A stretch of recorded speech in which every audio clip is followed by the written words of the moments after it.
अरे कुर्सी पर जो बैठा है बुज़दिल है, औलाद नहीं। अरे कुर्सी पर जो बैठा है बुज़दिल है, औलाद नहीं। अरे बच्चों का दर्द वो क्या जाने जिसकी कोई औलाद नहीं। बीजेपी हटाओ और देश बचाओ, बीजेपी हटाओ और देश बचाओ। अरे आए मेरे भारतवासियों, आपका अधिकार मारा जा रहा है, आपका खून कत्ल हो रहा है, हर रोज बेटियों का बलात्कार हो रहा है। कहाँ सोए हो? अच्छा पता है, अपनी अपनी बारी का इंतजार कर रहे हो कि आज तो उसके भाई का कत्ल हुआ है, कल मेरे भाई का कत्ल होगा तो पूरे दुनिया में आग लगा दूंगा। बलात्कार तो उसकी बहन का हुआ है, जब मेरी बहन का होगा तो धरती पलट दूंगा। नौकरी तो बिजली विभाग वालों की जा रही है, सिंचाई विभाग वालों की जाएगी तो सरकार गिरा दूंगा। कत्ल खून बलात्कार तो चमार यादव का हो रहा है, जब मुसलमान का होगा तो तलवार से मार गिराऊंगा। अरे मैं आनंद बंधु इंजीनियर सबको बताना चाहता हूँ कि कुछ नहीं उखाड़ पाओगे, खाली बस फेसबुक व्हाट्सएप पर ग्रुप खेल सकते हो। अरे भाइयों, मैं बताना चाहता हूँ समय बीत जाएगा, बहुत ही समस्या आने वाली है।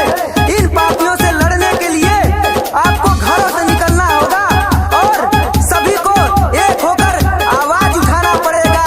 आइए मेरे साथ।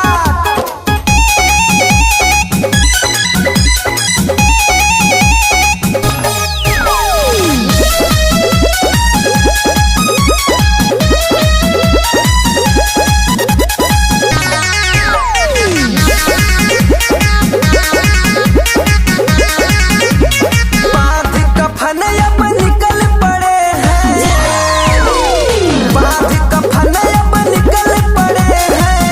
लड़ना है इन पापी से, चाहे गोली लग जाए छाती पे, चाहे गोली लग जाए छाती पे। चाहे गोली लग जाए छाती पे, चाहे गोली लग जाए छाती पे।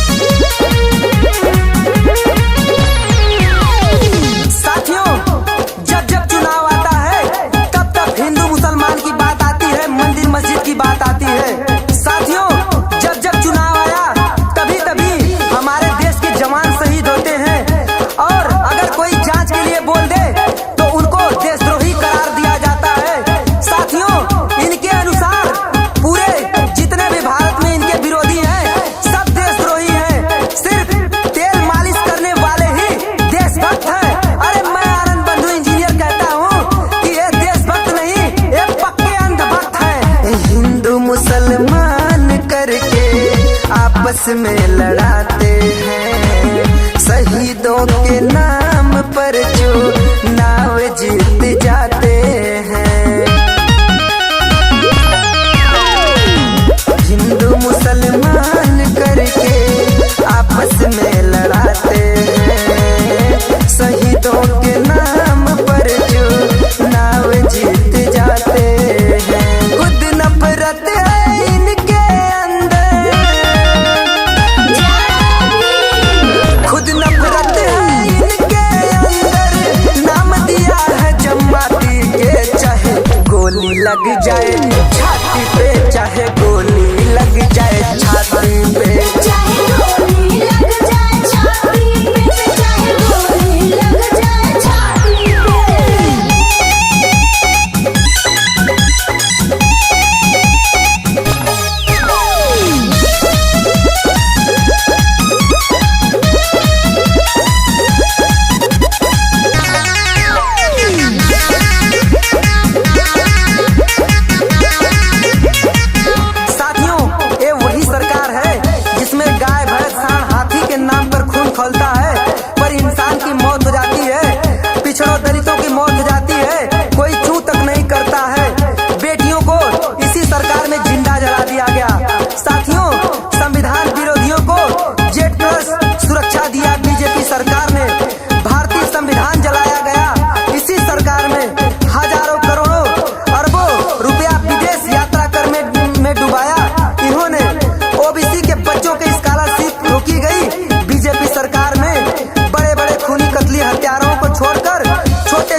किसान है, बेरोजगार रो रहा है, सीमा पे जवान है। मर रहा सिपाही और मर रहा किसान है, बेरोजगार रो रहा है, सीमा पे जवान है। कभी भरोसा तुम ना करना, कभी भरोसा तुम ना करना, ये सरकार है घाटी पे, चाहे गोली लग जाए छाती पे, चाहे गोली लग जाए छाती पे। चाहे गोली लग जाए छाती पे, चाहे गोली लग जाए छाती पे।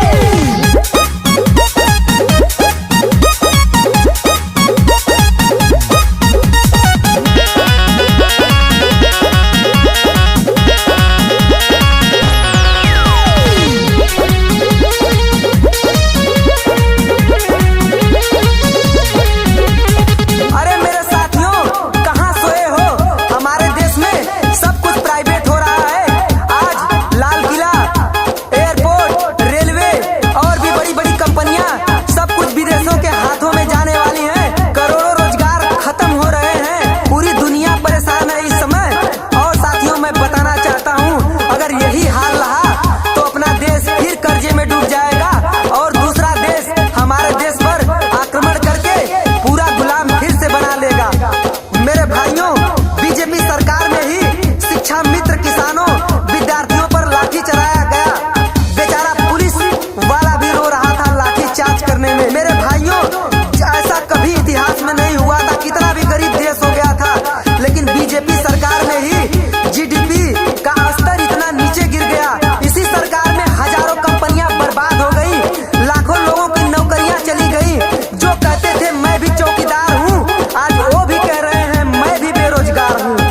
मेरे भाइयों, बीजेपी सरकार में ही शहीदों के साथ भेदभाव हुआ। गाजीपुर के वीर शहीद को वादा करके कुछ नहीं मिला, किसी को 50 लाख तो किसी को घंटा। साथियों, इसी सरकार में 5 स्वर्ण पदक जीतने वाली हिमा दास के साथ भेदभाव किया गया। तो साथियों, धिक्कार है ऐसी सरकार पे। हमें चाय पकौड़ा नमकीन बिस्कुट कुरकुरे वाला पीएम नहीं चाहिए, हमें पढ़ा लिखा ईमानदार पीएम चाहिए। बेच दिया लाल किला पावन धरोहर, एयरपोर्ट बेच दिया, सुन लो माई डियर।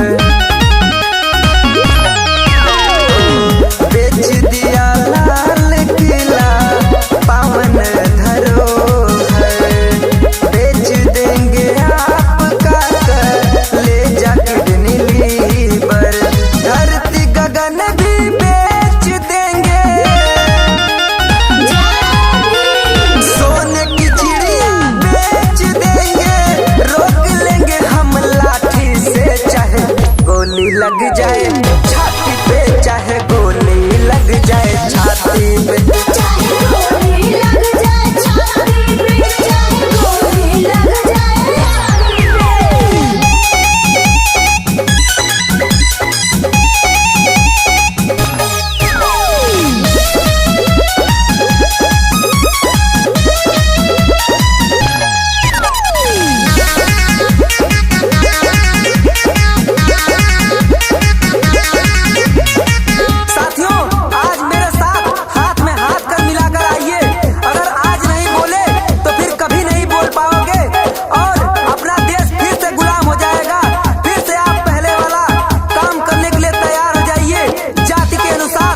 लग जाए छाती पे, चाहे गोली लग जाए छाती पे। चाहे